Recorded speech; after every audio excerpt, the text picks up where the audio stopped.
Hello viewers, welcome back to our channel தரங்கை பிரதீஷ்.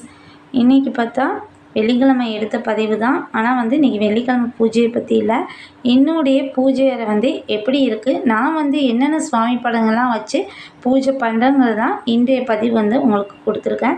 என்ட்ரன்ஸ்லேருந்தே கொடுத்துருக்கேன். Entrance எப்பொழுதுமே நான் இப்படி தான் வச்சுருப்பேன். 2 சைடு லெமன் டிஸ்டிக்குன்னு சொல்லிட்டு வச்சுருக்கேன். அப்புறம் பக்கத்துலேயே துளசி மாடத்துக்கு கீழே உருளியில் எப்போதும் உப்பு போட்டு தான் தண்ணி வைப்பேன். மணி பிளான்ட் ஃபஸ்ட்டு நான் வச்சுருக்கும் போது வளரல. தண்ணியை மேலே நல்லா தெளித்து விட்டுக்கிட்டே இருந்தால் மழை சாரணும் தெளித்து விட்டுருந்தா சூப்பராக இலையும் நல்லா பெருசாக வளருது, சூப்பராக வளருது. ஆனால் நீர் ஈரமாகவே இருக்கணும். மணி பிளான்ட் மட்டும் நல்லாவே வளருது. ட்ரை பண்ணி பாருங்கள். நீ வெள்ளிக்கிழமைன்னு சொல்லிட்டு நிலைவாசல்லாம் சுத்தமாக க்ளீன் பண்ணிட்டு நிலைவாசல் பூஜை பண்ணேன். மேலே 2 மாயிலை சொருவி இருக்கேன். பாசிட்டிவ் எனர்ஜி அதிகமாக கொடுக்கக்கூடியது, லக்ஷ்மிக்கு உகந்த பொருள்னு சொல்லிட்டு மாயிலை சொருவி இருக்கேன். அப்புறமேட்டா ஸ்வஸ்திலாம் போட்டு கீழெலாம் ஃபுல்லாக கோலம் போட்டிருக்கேன். சைடில் எப்போதும் நம்ம ஏற்றி வைக்கிற தீபம் பக்கத்தில் ஒரு குட்டியாக பிள்ளையார் வச்சுருப்பேன். என்ட்ரன்ஸ் ஆகும்போது பிள்ளையார் வச்சுருப்பேன். இதுதான் என்னுடைய பூஜை அறை. பார்க்க கொஞ்சம் பெருசாக தான் இருக்கும். மேலே ஒரு ஸ்லாப்பு, கீழே ஒரு ஸ்லாப்பு. ஃபோட்டோஸ் பார்த்தா நிறையாவே இருக்கும். சிலைகளை விட ஃபோட்டோஸ் கொஞ்சம் அதிகமாகவே இருக்கும். அதனால் ஃப்ரீயாக உட்காந்து சாமி கும்பிட்ற அளவுக்கு ரொம்ப பெருசாக தான் இருக்கும் பூஜை அறை. ஃபஸ்ட்டு விளக்கேற்றிக்கலாம்.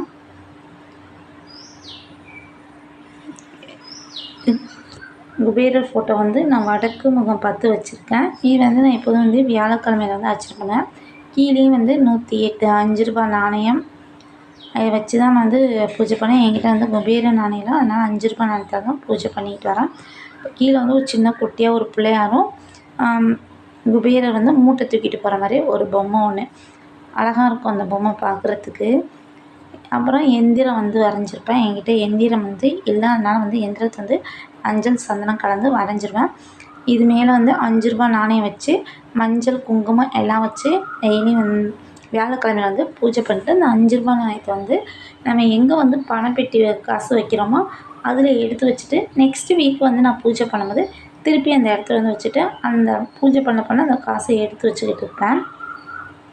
இவங்க பார்த்தா சிந்தலக்கரை வெக்காளியம்மன், ரொம்ப சக்தி வாய்ந்த தெய்வம். ஆடி போகிறதுக்கு பார்த்தா அவ்வளோ ஒரு சிறப்பாக இருக்கும் அந்த கோயில் விசேஷமே. பக்கத்தில் குட்டியாக கிருஷ்ணர் இருக்கிற அழகாக இருப்பார் பார்க்க. இது என் மேரேஜ்க்கு வந்த ஃபோட்டோ. பூஜை அறையில் தான் வச்சுருக்கேன். அஷ்டலக்ஷ்மிகள் இருக்காங்க. தாமிரமணி மேலே கீழே லக்ஷ்மிக்கு உரிய பொருள் எல்லாமே கீழே வச்சுருக்கேன். பூஜை ரூமில் உப்பு மெயினாக வைக்க வேண்டியது, எதிர்மறை ஆற்றலை ஈர்க்கக்கூடியதுன்னு சொல்லிட்டு உப்பு வச்சுருக்கேன். சோழி, கோமதி சக்கரம் சுழி மேல் நோக்கி இருக்கணும். அன்னபூரணி இருக்காங்க. சங்கு பார்க்க நல்லா ப்யூர் ஒயிட்டாக இருக்குது. ஏன்னா அதை நான் பூஜை பண்ணிக்கிட்டே இருக்க நல்லா ஒயிட்டாக இருக்கும் பார்க்குறதுக்கு. அரிசி துளசிலாம் போட்டு வச்சுருக்கேன். கோமாதா பூஜையும் பண்ணுவேன். கோமாதா பூஜை பண்ணாலே மற்ற எல்லா சுவாமிகளுக்கும் பண்ண அனைத்து புண்ணியங்களும் நமக்கு நிச்சயமாக கிடைக்கும். கோமாதா பூஜையும் நான் பண்ணிக்கிட்டு தான் இருக்கேன். கண்ணாடி எந்த ஒரு பொருளாலும் திருப்பி ரிப்ளேட் பண்ண சொல்லிட்டு காசுக்கு பக்கத்துலேயே வச்சுருக்கேன். இந்த காசோட பச்சை கற்பூரம், ஏலக்காய் எல்லாம் கலந்து தான் வச்சுருக்கேன். குட்டி பிள்ளையார் இது நான் திருப்பதி 40 ரூபாய்க்கு வேணும். கல் பிள்ளையார், அது மேலே பெயிண்ட் அடிச்சிருக்காங்க. அதனால இந்த பெயிண்ட்லாம் லைட்டாக வந்துக்கிட்டு இருக்கு. எனக்கு ரொம்ப பிடிச்ச பிள்ளையார். இவருக்கு நான் அபிஷேகம் பண்ணிக்கிட்டு தான் இருக்கேன். அதனால இப்படி ஆகிட்டார். அது குலதெய்வ சொம்பு. எனக்கு பெண் தெய்வம்னு சொல்லிட்டு நான் உங்களுக்கு மஞ்சள் கயிறு மஞ்சள்லாம் வச்சு போட்டுக்கோங்க. அது தண்ணியில் என்னென்ன சேர்க்கணுமோ அதெல்லாம் போட்டிருக்கேன். கீழே கோயிலேருந்து எடுத்துகிட்டு வந்த மண்ணை அடியில் வச்சுட்டு அதுக்கு மேலே சொம்பு வச்சுருக்கேன். நான் மண் அகலால் தான் எப்போதுமே குலதெய்வத்துக்கு விளக்கேற்றி வழிபாடு பண்ணிக்கிட்டு இருக்கேன். பெருமாள் என்னுடைய இஷ்ட தெய்வம் பெருமாள் தான். பார்க்கவே அழகாக இருப்பார். பிளாக் மெட்டல் தான். க்ளீன் பண்ணுறது ரொம்ப ஈஸியான வேலை. ரொம்ப ரேராக தான் க்ளீன் பண்ணுவேன். மந்த்லி 1 டைம் கூட க்ளீன் பண்ணாலும் அப்படி தான் இருப்பார். எந்த ஒரு மாற்றம் எதுவுமே இருக்காது. பார்க்க நல்லா இருக்கும். ஒரு லிக்விட் வச்சு லைட்டாக க்ளீன் பண்ணி விட்றேன். பக்கத்துலேயே லக்ஷ்மி இருக்காங்க. பெருமாள் சரி லக்ஷ்மி வாங்கி வச்சா அழகாக இருப்பாங்கன்னு சொல்லிட்டு மீஷோவில் தான் ஆர்டர் பண்ணிவாங்க. அழகாகவே இருக்காங்க பார்க்குறதுக்கு. பின்னாடி வந்து பெருமாளுடைய ஃபோட்டோ ஒன்று வந்து நல்லா பெருசாக இருக்கும். அதில் என்ன முகபாவனையோடு இருக்காரோ அதே முகத்தோற்றத்தோடு தான் வந்து இந்த சிலையும் இருக்கும். பின்னாடி வந்து இந்த கோயிலுக்கெல்லாம் போயிட்டு வந்து அங்கே கொடுக்குற அந்த ஃபோட்டோஸ்லாம் வாங்கிட்டு வந்து அப்படியே வச்சுருப்பேன். அவங்க 2 பேருக்கும் சேர்த்து நான் வந்து பெரிய வந்து லக்ஷ்மி தீபம் வந்து எப்போவுமே ஏற்றி வச்சுப்பேன். இவங்க வந்து பார்த்தா பொற்கோயில் உள்ளது லக்ஷ்மி, அப்புறம் வரலட்சுமி நம்ம யூஸ் பண்ணுற லக்ஷ்மி முகம், அப்புறம் பெருமாளுடைய நாமம் அந்த ஃபோட்டோஸ்லாம் அப்படியே வாங்கிட்டு வந்து பெருமாள் ஃபோட்டோ கீழே அப்படியே வச்சுருவேன். வாராகி உண்மையாகவே சொன்னால் எதிரிகளுக்கு நிச்சயமாக தண்டனை நிச்சயமாக கொடுக்கக்கூடிய தெய்வம். கண்டிப்பாக அவங்க வந்தோடனே நம்ம வீட்டில் வந்து நல்ல மாறுதல் தெரியும். எனக்கு நல்ல மாறுதல் நிறையவே தெரியுது. நான் தினந்தோறும் வந்து உங்களுக்கு வந்து ஒரு மண்ணகல் மட்டும் வந்து ஏற்றி வச்சுருவேன் நல்லெண்ணெய் ஊற்றி. பின்னாடி வந்து சரஸ்வதி, லக்ஷ்மி பிள்ளையார் எல்லோரும் இருக்கக்கூடிய ஃபோட்டோஸ் ஒன்று இருக்குது. இது வந்து ப்ளூடூத்து. இந்த ப்ளூடூத் வந்து காலையில் ஏஞ்சோடனே சுப்ரபாதத்தை வந்து ஃபஸ்ட்டு போட்டு விட்ருவேன். மேலேயே வந்து சுவிட்ச் போர்டெலாம் இருக்குது. செல்லுலேருந்து வந்து அழகாக கனெக்ட் பண்ணி விட்டால் அது பட்டு பாடும்.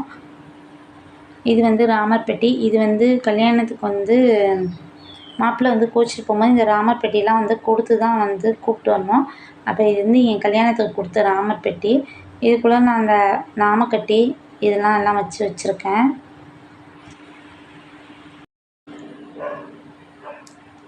சமயபுரம் மாரியம்மன் நிறைய நான் வேண்டுதல் வச்சு நிறைவேற்றக்கூடிய ஒரு தெய்வம்.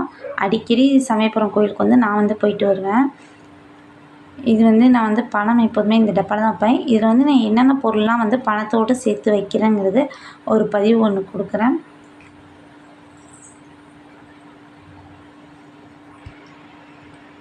சுவாமிக்கு வந்து நெய்வேத்தியமாக நெய் தயிர் சாதமும் தண்ணியில் எப்போதும் வந்து 2 துளசி இலையும் போட்டு தீர்த்தம் வச்சுருவேன்.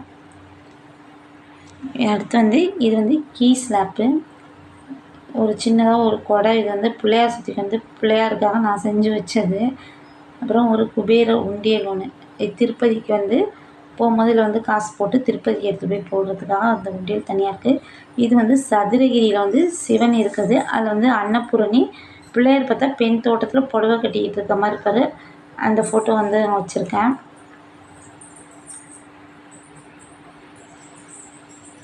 ராமரும் சீதையும் பார்க்க வந்து ஊஞ்சல் ஆடுற மாதிரி அழகாக இருப்பாங்க. பார்க்க டபுள் ஆக்டாக இந்த பக்கத்தில் திருப்பினா ஒரு முகமும் இந்த பக்கத்தில் ஒரு முகமும் அழகாக இருக்கும் பார்க்குறதுக்கு. இது வந்து என் மேரேஜுக்கு வந்து என் ஃப்ரெண்ட்ஸுங்க கொடுத்தது. அதே பூஜை அறையிலேயே அதையும் வச்சுருக்கேன். அடுத்து முருகர். இந்த பெருமாள் வந்து கொஞ்சம் பிளாக்காக ஆகிட்டார். அதெல்லாம் ஓரமாக வச்சுருக்கேன். அது கடலில் இங்கே கொண்டு போய் விட்டுருன்னு சொல்லிட்டு ஓரமாக வச்சுருக்கேன். வேலில் வந்து செவ்வாய் வெள்ளி அதுமாரி இந்த சஷ்டி முருகருக்கு நான் பூஜை பண்ணுற நாள்லாம் வந்து லெமன் சொருவிடுவேன். லெமன் வந்து எப்போதும் வந்து சொருவி வைக்கிறது ரொம்பவே நல்லது. இல்லாத பட்சத்துக்கு கூட செவ்வாய் வெள்ளிக்கிழமை வந்து சொருவி வச்சு நான் பூஜை பண்ணுவேன். முருகர் பார்க்குறதுக்கே கண்ணை பார்த்தாலே கண் திறந்து நம்மளை பார்ப்பாங்கன்னு சொல்கிற அந்த தோற்ற ஒரு பாவனையோடு அவ்வளோ ஒரு அழகான தோற்றத்தோடு இருக்கார். பின்னாடி வந்து திருச்செந்தூர் முருகர் இருக்கார் ஃபோட்டோவில். அவர் மேலே வந்து மயில் தொகையெல்லாம் அழகாக வச்சுருக்கேன். ஆனால் முருகர் வந்து பார்த்தா இந்த மலேசியா முருகர் அந்த தோற்றத்தோடு இருக்கார். ஆனால் அவ்வளோ ஒரு அழகுன்னு சொல்லலாம்.